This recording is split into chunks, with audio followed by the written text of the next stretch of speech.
What you're seeing is the trailer for Behemoth, a VR game coming to the Quest, PSVR 2, and Steam. After feeling underwhelmed by the VR games being released lately, I could not be more excited for a game that looks this cool. Today we're going to cover all the most exciting VR games coming out in the next few months, and since you've already seen part of the trailer, let me just finish off Behemoth first. It's being developed by Skydance Interactive, the same company responsible for The Walking Dead, Saints and Sinners. There are not a ton of details out yet, but there is a short description on the game's website which claims you take on the role of a traveler going through the frigid, forsaken lands, where you will encounter all sorts of enemies and insane scenarios. Almost as exciting is the next game on our list, a new Batman VR game for the Quest 2. Camouflage, the studio responsible for Iron Man VR, was acquired by Meta in September of last year. When Meta acquired them, a bunch of paperwork had to be filed with the FTC. And in the paperwork, it clearly stated that Camouflage was developing Iron Man and Batman for the Quest.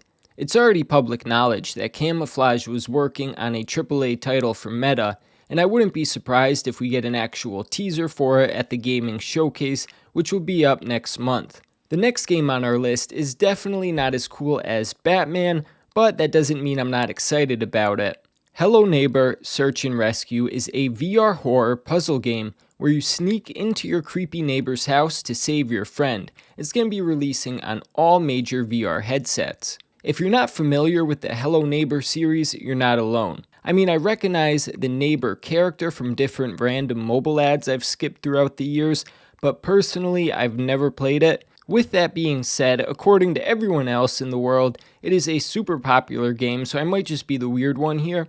Having played the mobile version or not though, on its own, it does look like a pretty cool VR title.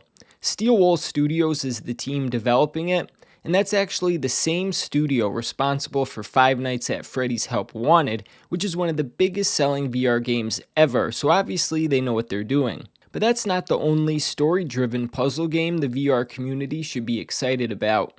I Expect You to Die 3 is being released within the next few months as well. If you're not familiar with the series, you play as a secret agent who has to solve escape room-style puzzles using your wits and telekinetic powers. If you want to get just a taste of what it's like to be a secret agent in the I Expect You to Die universe, Shell Games actually released a free mixed reality experience a few months back, and that's a ton of fun. I'll make sure to link it in the description. The team over at Shell Games really knows what they're doing. They are actually the same studio that released Among Us VR, Until You Fall, and a bunch of other VR titles, just like the developers of the next game in our list, Dreams, and their highly anticipated Ghostbusters VR game. Originally announced at last year's MetaQuest gaming showcase, Ghostbusters Rise of the Ghost Lord does not look like it will disappoint. Coming to both the MetaQuest 2 and PSVR 2, players will run their own ghost-busting business out of an office in San Francisco, unraveling a new mystery in the Ghostbusters universe. It definitely looks like a lot of fun. More silly than scary though, unlike the next title in our list, Hellsweeper VR, which brings players into the underworld for intense first-person combat. Vertigo Games looks like they really have something cool here. Considering they're the same studio that released Arizona Sunshine and After the Fall, they must really know what they're doing, especially when it comes to VR horror games. It's being released not only on the Quest store, but also on Steam and the PlayStation store, and we might not have an expected release date yet, but we do know it's going to be out in Q2 of 2023, which is anywhere from April 1st to June 30th. Let me know in the comments below, what game are you most excited for? Thank you guys so much for watching, and until next time, this is Andy's VR Reviews.